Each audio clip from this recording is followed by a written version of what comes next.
বন্ধুরা, ভাপা ইলিশ, সর্ষে ইলিশ তো অনেক খাচ্ছ। তেঁতুল দিয়ে কখনো ইলিশ মাছ রান্না করেছো? চলো আজকে তোমাদের সাথে সেই রেসিপি শেয়ার করে নেব।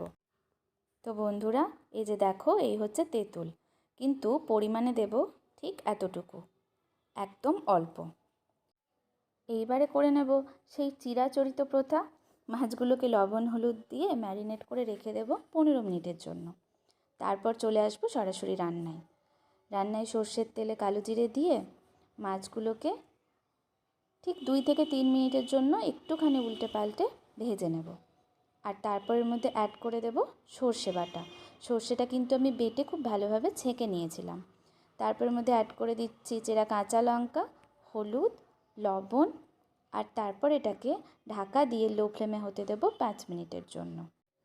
আর দেখো বন্ধুরা, আমি তেঁতুলটাকে এইভাবে একটু জলের মধ্যে ভিজিয়ে রেখেছিলাম। তারপর 5 মিনিট পর এই তেঁতুল গোলা জলটা অ্যাড করে দিচ্ছি, আর তার সাথে দিয়ে দিচ্ছি কাঁচা সর্ষের তেল। তারপর লো ফ্লেমে আরও 5 মিনিটের জন্য আমরা এটাকে ফোটাবো। ব্যাস, তাহলেই তৈরি হয়ে গেল ভিন্ন স্বাদের সর্ষে ইলিশ। তো তোমরাও এইভাবে বাড়িতে ট্রাই করো।